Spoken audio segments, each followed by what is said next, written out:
Okay, so welcome to the Ultra Running Sam podcast. Will Roberts. Hi, nice to be talking to you. This is I feel like this is an unusual experience for me to be on this side. Yeah, you're used to being the one dishing out the questions, but I'm going to be the one dishing out the questions to you. So hopefully it's not too of a uncomfortable experience for you. Yeah, well, we'll soon find out, won't we? Okay, so for people that aren't aware fully of who you are, for our listeners and viewers, you are a content creator, an adventure geek, a social media manager, photographer, videographer, blogger, associate lecturer, podcast, I'll get that right, podcast producer. So these are all things that you associate yourself with, and I know that you do because it's on your website.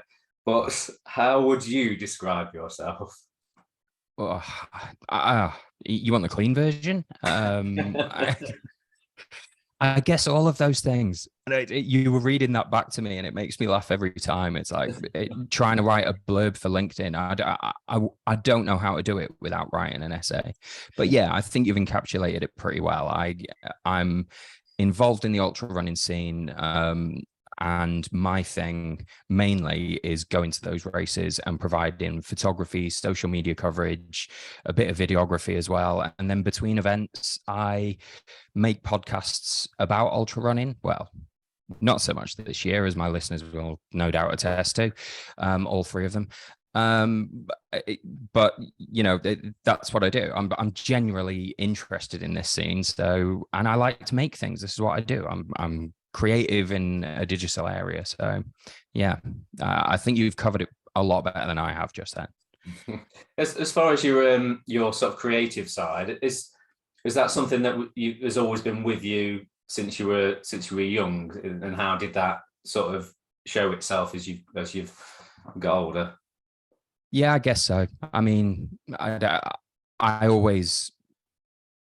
was all about art and writing and stuff when I was at school and at college. I was in bands right the way through from being like 14 years old up until just a handful of years ago. Like I used to write for a lot of, not anything big, but I used to write for little music magazines and stuff all through my 20s and 30s. Like I've always needed somewhere to put what that part of my brain produces.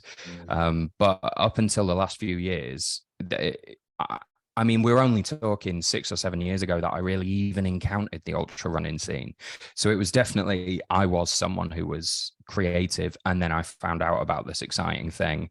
And since then, I've put all of my energy into creating things in that area because it is absolutely fascinating. I've never come across something else that has put me through so many emotions while I'm following what the people involved in these events are doing. So yeah, I've always been pretty creative. I think I always kind of knew I'd end up doing something quite creative. The bit I had no idea about was that I would end up doing it in this area. Yeah. So how with your career and everything, how did that develop? It's sort of going hand in, because you are a university lecturer, aren't you? Yeah, well, I mean, that's not a full-time thing. I work alongside another lecturer. I'm not going to go into too much detail on it, but I work alongside another lecturer. I'm an associate lecturer. I'm like good cop. I get to sweep in with these first year photography and digital media production students and be like, hey, I just got back from Namibia, or I've got all this cool stuff that I'm editing at the moment.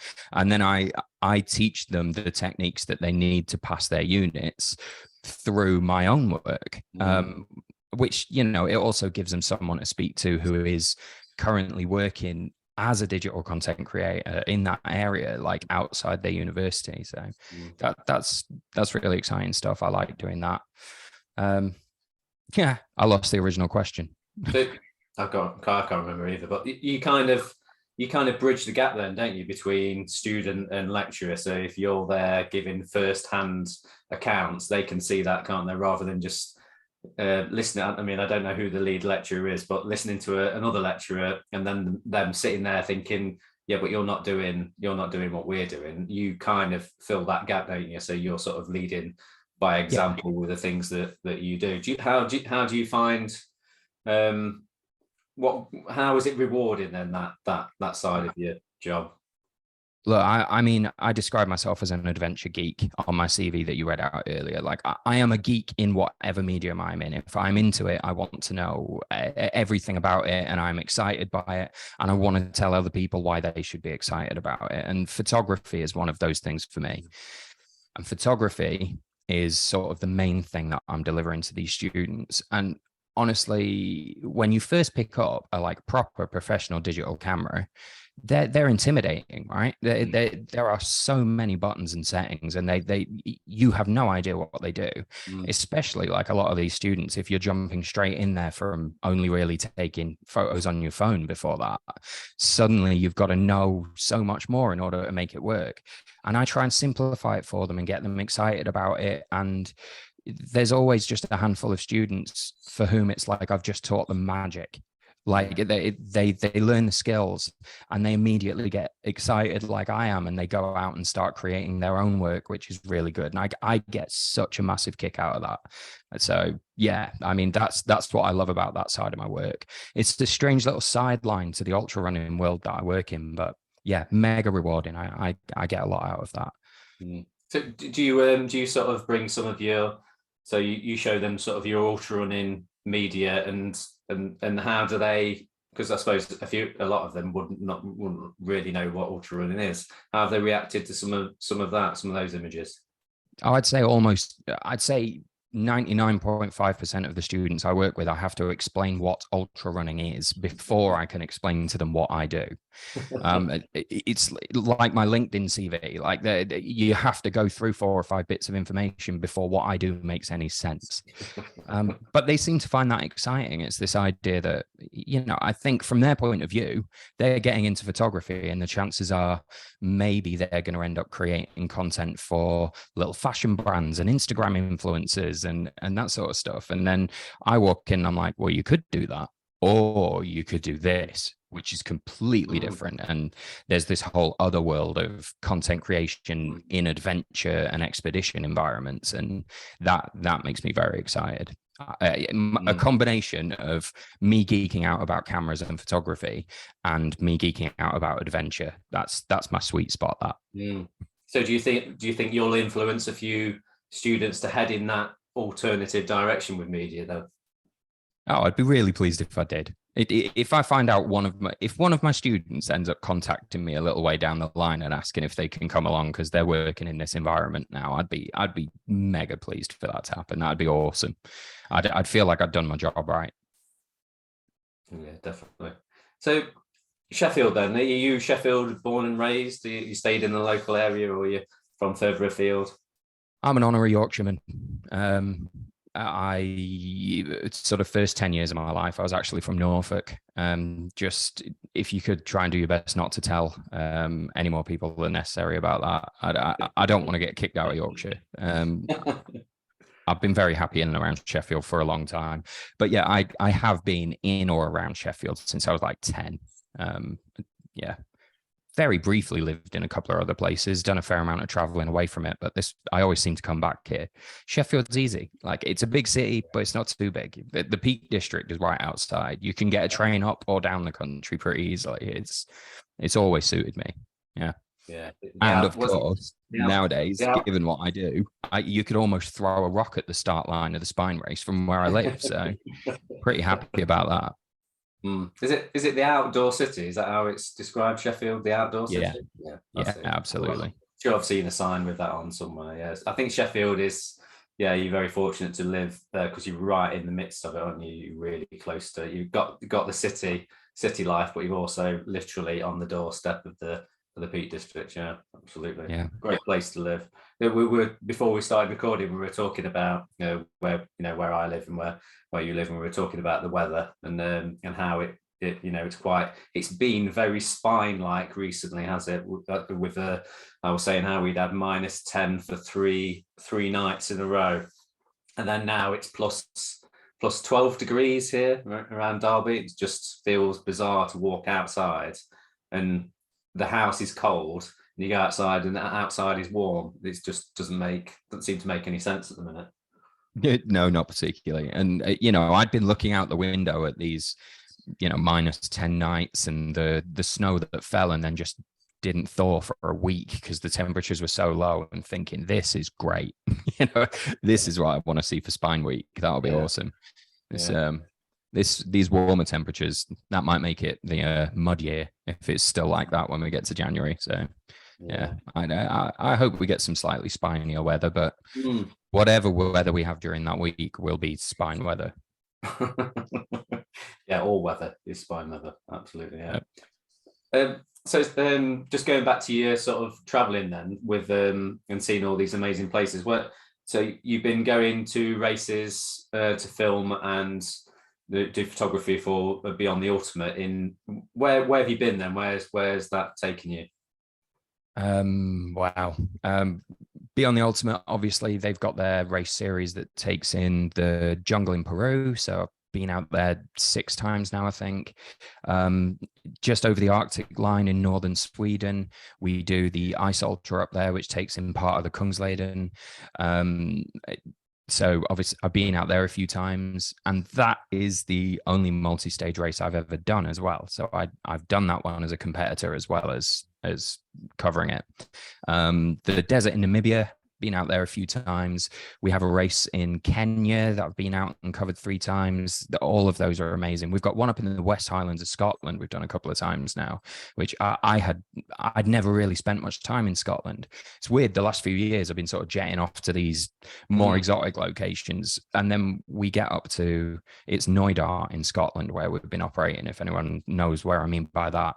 And that is Middle Earth. That's Tolkien territory. That is absolutely staggering, beautiful place. So it's been really good sort of finding new and incredible, like mind-blowing places closer to home as well. So yeah, those are the big sort of traveling jobs I've done. And then in the UK it's all about the spine race. So tell me about your experience with the Ice Ultra then. So obviously being so involved in the ultra scene and looking at it, there's only so many races you can go to before you say, I've got to do this race. So was that kind of the thing that happened with you with that? I think it's important to point out at this point that I'm not much of a runner. And I get this quite a lot, that people assume that I must be an ultra runner and stuff as well. Like I love the outdoors. I absolutely do. My passion is my side of the camera generally. Like covering these events is where I get my kicks. But when I first started working alongside Beyond the Ultimate, Chris King was quite clear about the fact that if I was going to get more involved, I was going to have to do one of the races, because at that time I was just a fanboy. It was like late 2015. I just found out that ultra running even really existed, and I was just determined to get involved. And he was calming me down and pushing me back a bit. He's like, yes, when you understand it. Yeah. So he was really clear from the start, like, we're going to put you through this and we're going to make sure you know what you're talking about. So we did. We trained me from, I mean, there's a whole podcast episode about this. I was in bands. My pastimes were drinking lager, eating kebabs, and playing 3-chord punk songs. That's who I was. I made noise and I jumped around and I drank beer. Those were my hobbies. And then we did this incredibly intensive year where I changed everything for that year. I dropped about 15 kilos in weight. I was in the gym 3 times a week. We did my VO2 max and everything else that comes along with it. I because of the contacts through Beyond the Ultimate, I got to talk to guys who could give me the kind of coaching that would cost you a fortune generally, and just learn from all these people. Incredible privilege. And at the end of that, the culmination of that was that I went out to Sweden and did the Ice Ultra, like 150 miles over 5 days in the Arctic. And I did other ultras and other marathons on the run up to that, and I did the Lakeland 50 afterwards and bits and bobs like that. But yeah, I'm barely a 5K runner regularly these days, but I've done those things. I went out and I needed to know what I was talking about, and the Ice Ultra was the project that allowed me to talk with a bit of confidence when I'm talking about the kind of races that I cover. Yeah, absolutely. Yeah, you've got It that was first. cold.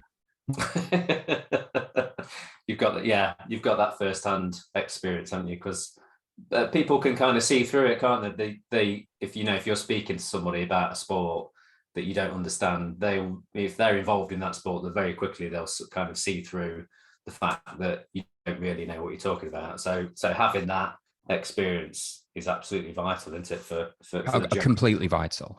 When I read some of the, like, it's not really out there now, but when I read some of the very earliest stuff that I wrote with Beyond the Ultimate before I'd gone out and done it, it's nonsense. It feels that way to me now. But yeah, like, I'll always be incredibly grateful for having the opportunity to do that. And I don't want to talk Chris King up too much, but he really he put a lot of time in that year into turning me into somebody that wouldn't just die on my arse immediately in the Arctic. And I didn't. It went really well. It was incredible. One of the best weeks of my life. Yeah. Brilliant. Well, before moving on, I can't not talk about the music thing. So I'm the same as you, that I grew up playing. I was playing drums in bands since I was 16, and I still have times. I haven't played for a while, but still kind of mess around with bands. I've sort of been in and out of the same bands, different bands over the years and stuff, and has nothing, no relevance to running at all. But tell me about your what kind of band you're in and what kind of music, and I want to know. I mean, I don't know if you'd even find any of our recorded stuff online anywhere now. The band that I was in for the last few years was just with a couple of really good mates of mine. We were called Smithereens, and we played songs that would encourage people to drink and jump around a lot. There's not a lot more to it than that. We liked to be creative and interesting and do stuff that wasn't too obvious, but there was no more goal in mind than to play punk songs fast in front of people that wanted to hear fast punk songs. So pretty much that. Like, not a lot of, we weren't going to win any Grammys, but we were all right at what we did because all of us had been in bands since our teens. So yeah. But yeah, never anything big. Like, I was always at the pub rock level, recording in local studios, doing DIY gigs, that sort of thing. Yeah, same sort of thing that I did. I think so. I went through my punk stage from probably about the age of about 17, something like that, and it was obsessed with NoFX, Rancid, Pennywise. Let me think who else I went to see. Offspring. They were all the bands that I was desperate to see. I remember going to see NoFX at Rock City with my best mate, who was absolutely obsessed with NoFX. And the week before, he'd been to see Rancid, and everybody was spitting on each other. So Rancid was spitting on each other. People in the crowd were spitting on each other. And so he'd come from that gig and gone to see NoFX, and he spat on Fat Mike from the front row. And this is claim to fame. Incredible. Fat Mike stopped the gig and pointed him out, and got security to drag him out and kicked him out. And NoFX were his all-time favorite band, and it was the first time that we'd seen them, and I think it was probably only like 2 or 3 songs into the set, and he got kicked out, and that was it. Game over. Damn. Yeah. Well, I don't remember ever spitting on anybody. Yeah, but who knows? I don't also remember an awful lot of the gigs, so yeah, we were definitely that kind of band. Yeah, that happens as well. I think punk, it goes hand in hand onto a few beers. Yeah, no one really minds if you're not playing the right chord. Exactly that. I don't have the attention to detail to be a complicated lead guitarist. That was never going to be my thing. Well, I'm just a drummer, so I'm not even a musician. You're never going to hear that from me, pal. Drummers are hard to find. Like, every decent drummer I know was always in like 4 or 5 bands at a time. Yeah, that's true. Actually, I'd maybe be in one with gaps here and there. Yeah, good drummers are hard to find, definitely. Right, okay, we've done the music bit. So I've been looking at your over the years since I've known you, which was actually only from listening to your podcast, sort of pre-Spine last year, and getting to sort of know your story that way, and then meeting you at the Spine last year. and I've been sort of following your, your photography and everything. You've got some absolutely spectacular photos. I think some of the stuff that you did at this year's Arctic Ultra were absolutely, breathtaking. The stuff that we were just putting on social media. Now here you go. Here's an amazing photo. What's your kind of your favorite place to have gone? What's been your kind of I mean, as you far brought as up the Arctic there. Like that year in particular, this February just gone, when we were out there, we had Northern Lights 5 nights in a row, to the point where you could see them with the naked eye, and then some really quite, I mean, hairy weather conditions for the runners at times during the day, but just what I'm looking for as an adventure photographer. So I mean, absolutely beautiful. And that area of northern Sweden is just one of those kind of places where anything you point your camera at just looks epic. So yeah, I mean, that's absolutely amazing. But I think part of there's something that I love about all the places where I get to go and shoot. And part of what I love about each individual place is that they do each come with their own set of challenges. Like being a photographer in the jungle in Peru is a different set of skills to being a photographer out on the spine race or out in the Arctic or out in the desert. There's some really niche skills where, like, I'm sure you could take an absolutely incredible like wedding photographer and bung them out in the middle of nowhere, and they know how to take a photo. I'm sure they'd be absolutely fine with that. But will they know how to look after their kit? Will they know how to get from place to place safely? Like there's a lot more to doing it in an adventure environment, and I think I enjoy that about it as much as anything else.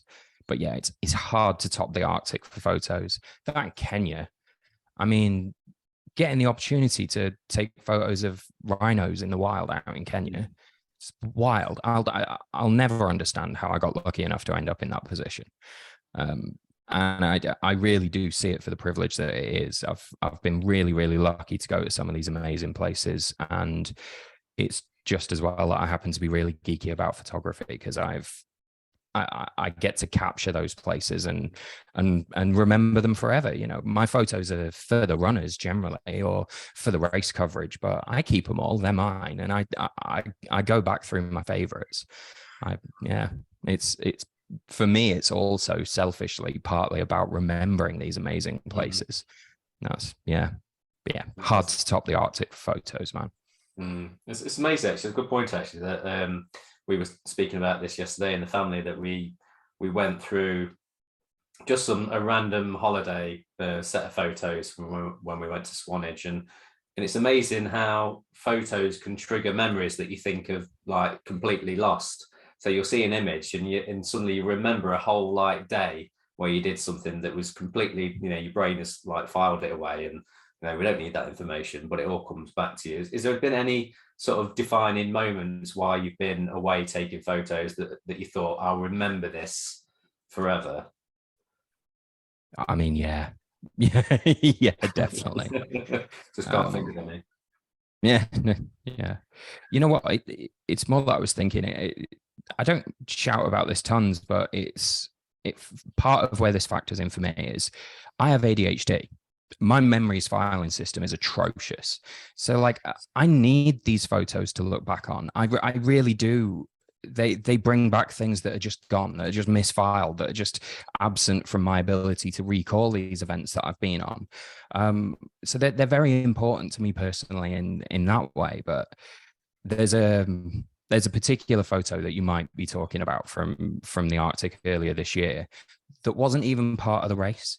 We were driving from one point to another, just race logistics in the background in this beautiful national park, and hit an enormous snowdrift that had the snowplow that was supposed to be clearing that road stuck in it already. So there was nothing we could do but sit there in the snow, waiting for an even bigger snowplow to come from the next city along to drive all the way up there and drag both sets of vehicles out. And we were just stuck there for ages. But during that period of time, the wind was just scouring snow off the mountains just over to our right, and the sun was coming up on the other side of it. So the colors changed every 5 minutes. through the course of this couple of hours of the sun coming up, it looked completely different every few minutes. And I've got my photos to go back to remember that. And that's still buried in my head now, just looking out of the window and it looking like a different world every time we peek back out at it again. And there's other stuff. There's like photos I've got from the jungle, and definitely some of the ones from Kenya of like the rhinos and stuff where they'll be stuck in my head for the rest of my life. Yeah, the photos help bury those memories in a way where I can get at them, which is great for me, because I'm not great at remembering things. Is there any points where you've, speaking about like the giant snowdrift and everything, and rhinos in Kenya, is there any points where you've actually thought to yourself things could get out of hand? Have you had any scary moments where you thought this this could go seriously wrong in weather conditions that you've been in, or things that you face like wild animals? Yeah. See, I don't want to say anything here that's going to worry anyone that might be listening to this and thinking they might take on some of these events. Worrying to a limited extent, yeah. Like, I've never been in a situation where I've thought, wow, I could literally die in this moment. Not out there as a photographer. Lots of times where I've taken tumbles and been lucky not to fall God knows how far down a scree slope or a muddy bank or something else out in the middle of nowhere, where those moments where you just think, I can't get this wrong, because it'll take 12 hours to get me out of here and end the entire race for everybody while a rescue team has to come and get me. Like, I carry that kind of stuff a lot with me while I'm out on these events, that I can't be the reason this goes wrong for everyone else. So not getting myself into potentially life-threatening situations is really something I concentrate on quite a lot.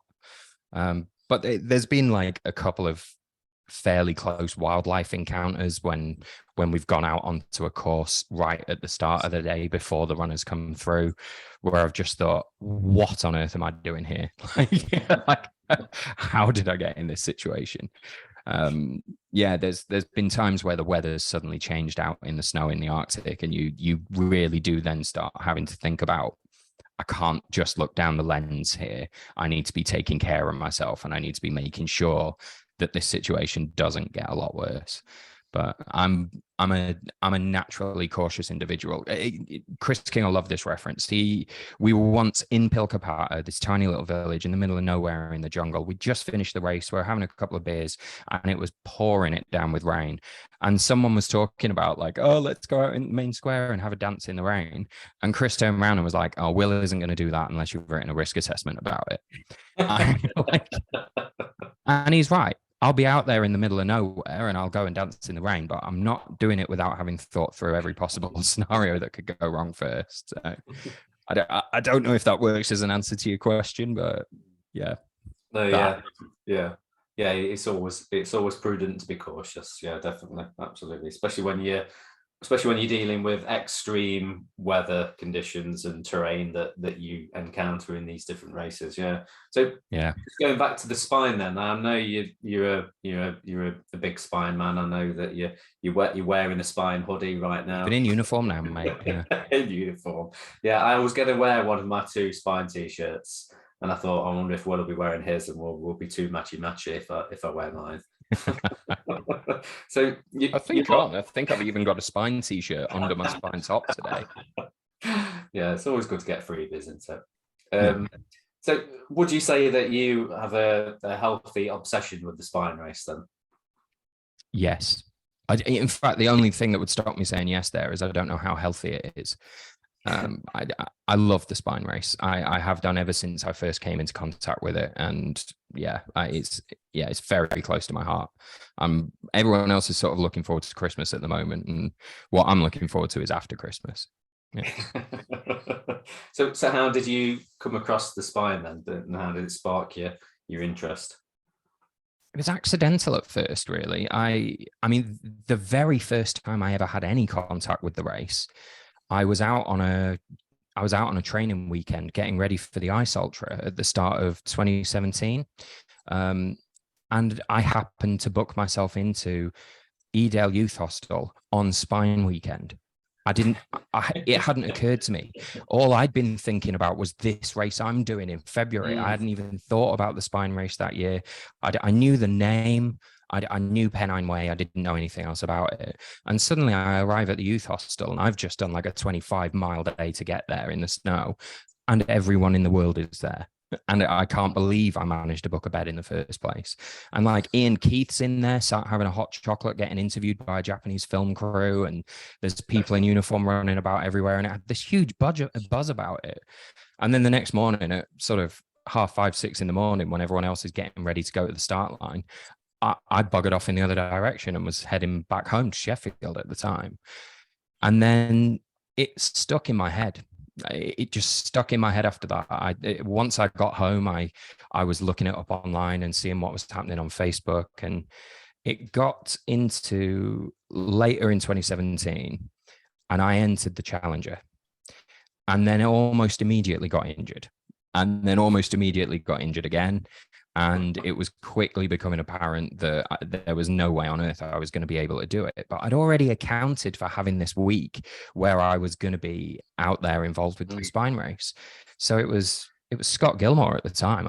I literally just rang him up and I was like, look, I already work with Beyond the Ultimate. This is what I do for them. I'm happy to come. I'll volunteer. No problem. But I want to come and be part of the media team. Is that even possible? And he welcomed me straight in. Yeah, no bother.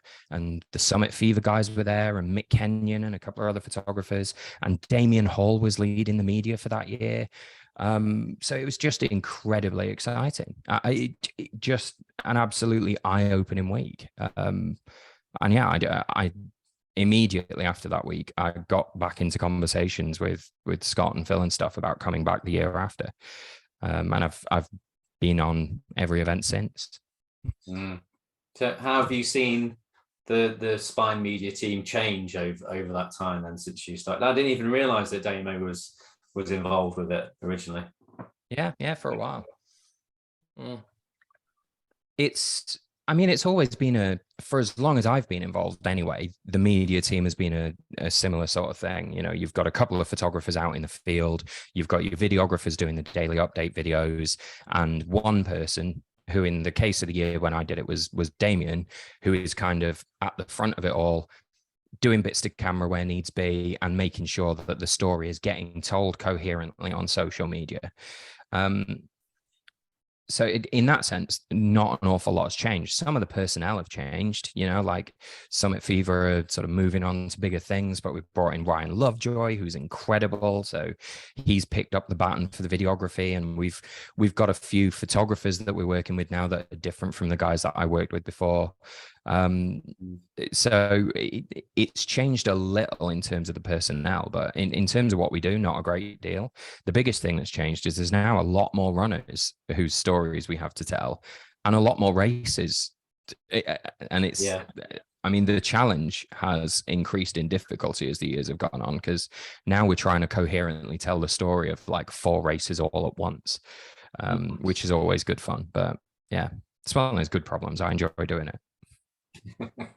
So where do you see it going? What kind of direction do you see it going now? Because obviously I recently interviewed and his name's gone now, a guy on YouTube, Film I Run, I forgot his name, but he goes and does a lot of live streaming at races. Do you think that that's something that would eventually come into the Spine? Because there seems to be a bit of a thirst for it. I know probably maybe it's more of an American thing, maybe a UTMB kind of thing, but do you think people want to get more involved and see more live stuff with the Spine, do you think? Yeah, there's definitely an appetite for it. Like we try and make sure that we're at least doing little live videos of everyone as they cross the finish line, because we're kind of aware that some of these people, their families have been at home watching that dot limp along the map for a week. So we want there to be some payoff at the end of that. So we definitely want some of that. But I don't know. I don't know if we've gone much further into the live streaming stuff than that, because also we do with the Spine race, there's the race you see from the outside, And then there's the race that our guys on the other side of it see, and they are a little bit different. We don't necessarily want to give everything away. Like we want there to be some mystique. We want you to have to come here and see it for yourself to understand it. So we're always going to give out enough access and enough information for people at home to be able to follow their friends and family, because we know that's really important to them. And for God's sake, it's a really big race. Some of the friends and family at home are legitimately scared for the people who are in the race. You know, like it means a lot to them. But I don't know. I've seen it. I've seen it develop. I know a lot of the American race in particular are really leaning into live streams and stuff, and I absolutely see a place for it. But I don't want to give too much away. Fair enough. Fair enough. So as far as your media work for yourself, like with the podcast and everything like that, what was the purpose of starting that? Was that sort of hand in hand with Beyond the Ultimate and everything like that, or was that something that you always wanted to do with that sort of creative side that you've got? I'd been interested in the idea of podcasting for ages. I just hadn't found a topic that I felt like I could consistently produce stuff about. And yeah, when I started working closely with BTU, they'd been thinking about it a little bit as well. So it just kind of fell together quite naturally. And obviously at first, Everything Endurance was me and Chris presenting. It was very much, the BTU podcast, and it was BTU's owner and race director sat there next to me. But Chris has kind of gravitated away over the years because he is just too busy. Both race series have got a lot bigger, and yeah, it just wasn't going to work that way. But yeah, I love doing the podcast. It's just been tough because the time between the sort of races that I do, it's great being freelance, but I don't have as much flexibility as you'd expect. Like I am involved in the day-to-day running of the marketing for the Spine race and the Beyond the Ultimate race series all the time. So like any document that comes out of either race, anything that goes out on their social media, anything that's on their website, it's me and a small team of people that are working on that. And this year it's just been so busy. There hasn't really been the time to do it. And I've hated that. But just over the last couple of weeks, I've actually started doing a few interviews again, which has been really, really exciting. And we've got definite plans in place to do like a bit of a relaunch of the podcast as early as we can into next year. So I'm very, very excited about that, because it's a place where I'm really, really lucky. Like I am creative. I want to do the podcast. I love getting to talk to the interesting people I get to talk to while I do it.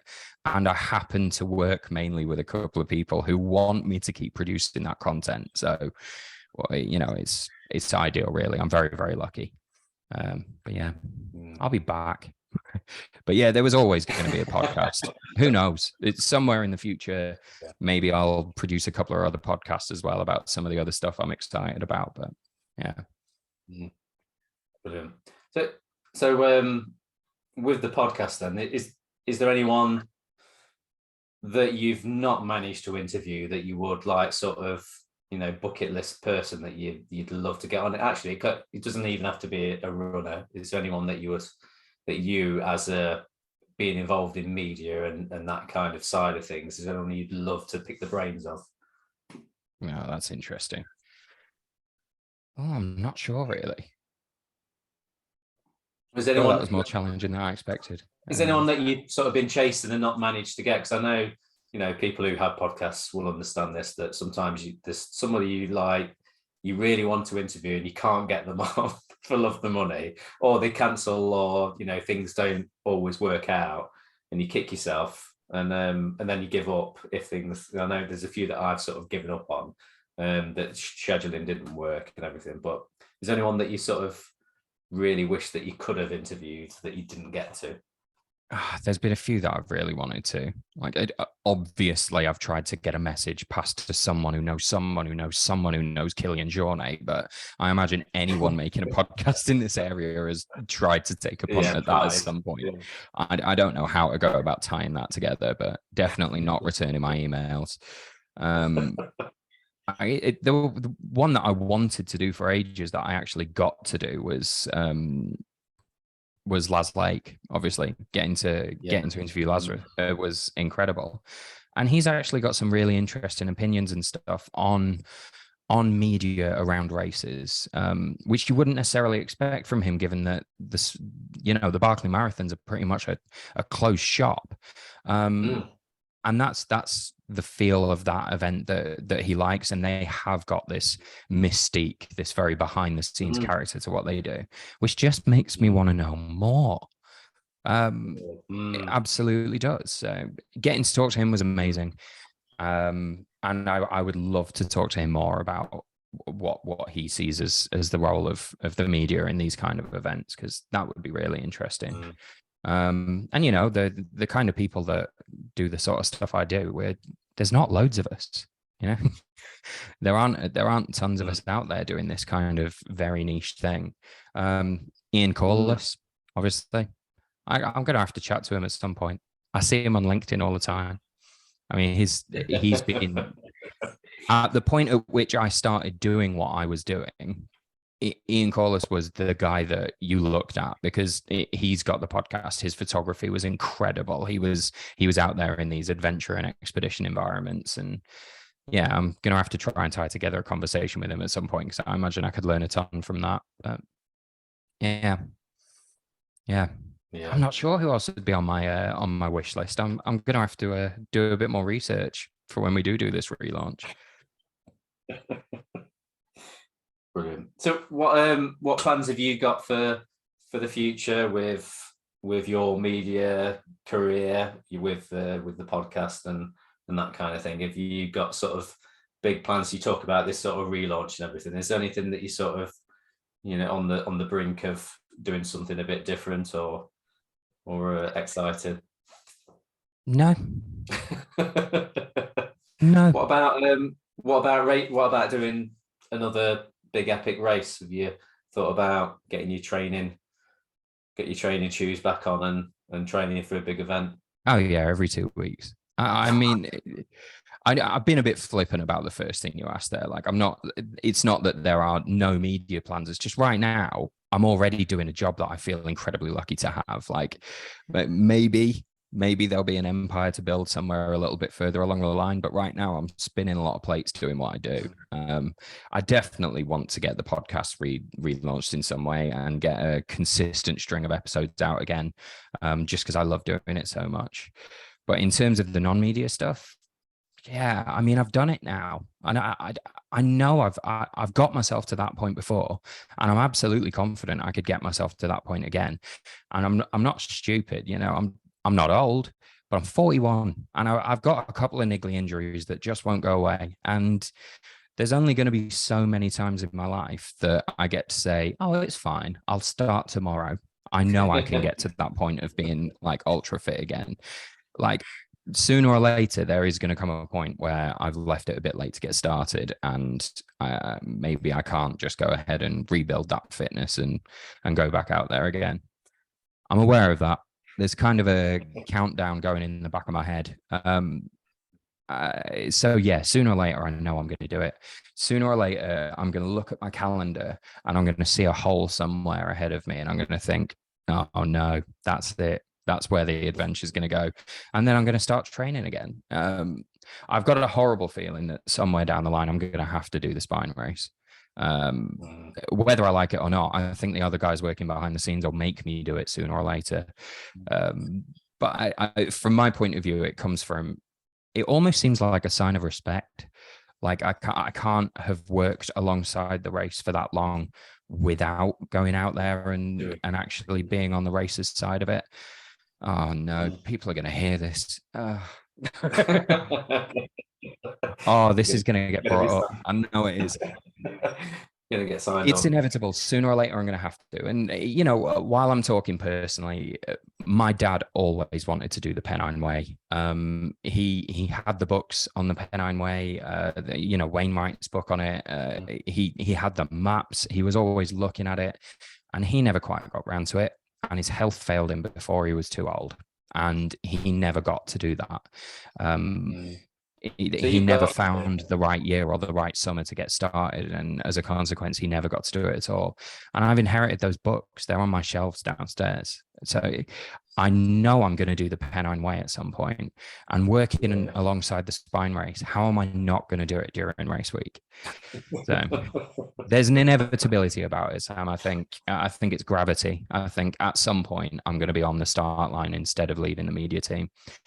Yeah. Oh, I've amazing. said it now. You've recorded it. You're not going to edit this out for me either, are you? This is going out there. No. This is going to be the. I'll probably have this as like the title of the episode. Oh, Will, mate. Will Roberts is going to sign up for the spine next year. Oh Lord. God, not next year, but at some point. Yeah. It's interesting you say about being in your 40s now. I'm 43 literally next week. And niggles, it used to be that niggles would sort of disappear and you could get rid of them or you could train them away or ignore them and they would go away, or you could do a bit of strength work and they go away. But now I'm starting to notice that they're not disappearing. They're still, and I know every episode I end up talking about injury. I don't know how this happens, probably because I'm always injured.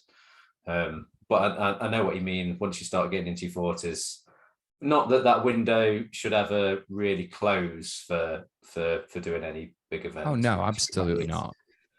But I think time marches on. So so the sooner you get your get yourself in and signed up. And look, as you're saying that, I'm absolutely not saying that I couldn't decide in my 60s that I'm going to run an ultramarathon and start then. I'm sure it would be harder, but I know it's doable. I'm not trying to put off anyone any older than me from attempting that kind of thing. Of course you can do it. But it's like you say, like I don't bounce back the way I used to. I fell off a bike about 2.5, 3 years ago now, and my right shoulder has never worked properly since. And like sooner or later, I'm going to go over a knee and do the same thing maybe, and then I'll never be able to do this. So it's that, the clock is ticking. I'm only going to get more fragile. Okay, it's gone a bit downhill now, and it's gone a bit negative. Let's keep it positive. What are you looking forward to for 2023? Mate. Race in the first couple of weeks. Apart from the spine race, don't do that to me. Obviously, I'm really looking forward to the spine race. That's going to be absolutely brilliant. Got some great runners coming back. I've been lucky enough to talk to a few of them over the last few days. It's always great at the spine race. I will laugh, I will cry, I will swear, I will go through every emotion, and it will be incredible. So obviously, I'm looking forward to that. That aside, I'm going back to Kenya again next year. Getting to see the rhinos in person again, that's going to be absolutely amazing. That I keep coming back to that one, but honestly, this year just gone, there was a moment, and we were talking about moments that you don't forget earlier. This should have popped to mind, but there was a moment where I was literally leaning out the side of a little helicopter, taking photos of the runners from above as they're running through this ravine, running through the scenery in Kenya. And I was just laughing my tits off. just laughing while I was doing it. And the pilot's then laughing because he doesn't know why I'm laughing. But I cannot believe I'm getting to do this. This is absolutely ridiculous. And there I was, like, the opportunity to do that kind of stuff. And media aside, but a big part of the traveling for me, and a big part of what I love about working on these events, is the people that you meet. So some of it's hard to quantify. Like, I can tell you I'm really looking forward to certain things in 2023. But some of the things I'm looking forward to are more uncertain than that. I'm looking forward to meeting another bunch of people who've got absolutely amazing stories and have done ridiculous things, and seeing people cross finish lines that they honestly never thought they'd be able to do, and pull off performances that are way beyond what they thought they were capable of. Like, those little moments those emotions seep into me as well. And I feel a little bit of what they feel while they're going through all this stuff. And that's a big part of what keeps me coming back. And that's a big part of what I'm looking forward to again in 2023. Yeah, I know what you mean about volunteer, because it wasn't until, this last, since COVID and post COVID, that I actually spent a bit of time volunteering at races and doing stuff. And it was the other side of the spectrum for me, because I'd always raced and always wanted to be, concentrating on doing my best in a race, and never really appreciated volunteers. I'm always, was never, never unthankful or ungrateful, always thanked everybody, but I didn't quite realize, the kind of commitment that some volunteers have to races. And going to the Spine last year, I've made so many amazing friends from that, just from spending, even if it was just like one day with like a couple of people, they became friends that I still keep in contact with. And then ones that I spent 2 or 3 days with over the week have like become like firm friends that, I'm at the minute I'm coaching one of the guys that I met for him to do the Spine. So it's like a crazy like scenario to think that I just turned up at Edale last year and, didn't know anybody apart from a few random people that were going to be there. And then I've got all these connections ever since. I think that's one of the most amazing things about races like the Spine. Is there, if anyone's thinking of, listening to this, watching this and thinking of volunteering, are there any places where you're desperate for volunteers this year? Any departments? I know there was a big call for medics, wasn't there? Has that all been sorted now? Yeah, it has. To be honest, I mean, not that I want to put anyone off from applying. Like we're always happy to have another pair of hands, but yeah, we get a lot of applicants to volunteer with the race. But yeah, get those applications in, because it really is worth doing. It's exactly what you said. Like my life takes me off to a lot of different places, and quite a lot of the people on the Spine race I maybe only see during race weeks. But I'm so pleased to see them again when I do. Like you walk into a checkpoint halfway up the course and you're bumping into people that you maybe haven't seen in 12 months or more, but it's like you saw them yesterday. You pick up straight away where you left off.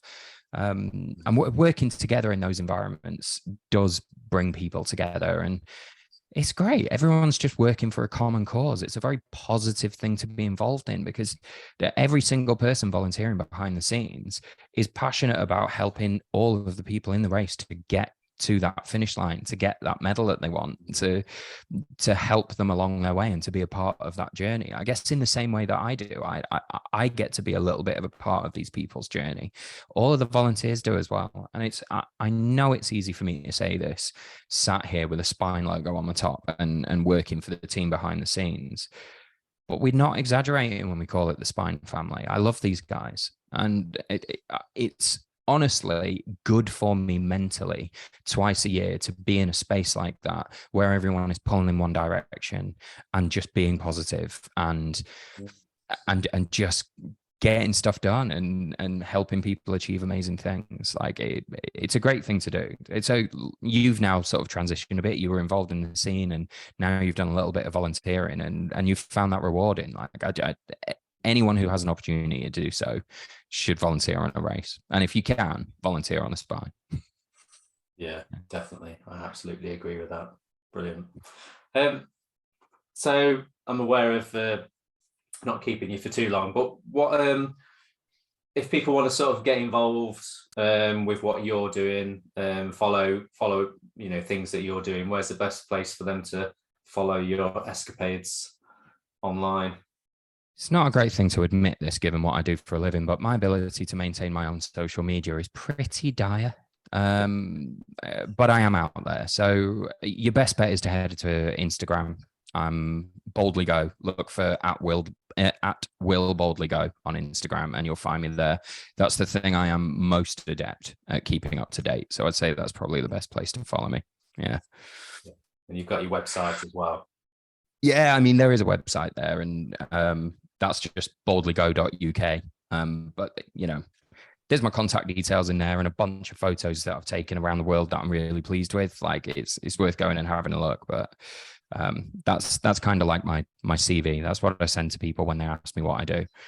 But yeah, if you're wanting to interact with me, if you want to get in touch, if you want to talk about the podcast or any of what I do, if you're interested, if you're a photographer and you're interested in finding out how you get involved in this kind of world that I'm working in, yeah, just come and find me on Instagram. I am happy to answer messages. Yeah. Brilliant. Thanks, Will. I appreciate you coming on the podcast and talking and giving us a bit of an insight into your background and the things that you do for the media for these races. So thank you very much for coming on, Will.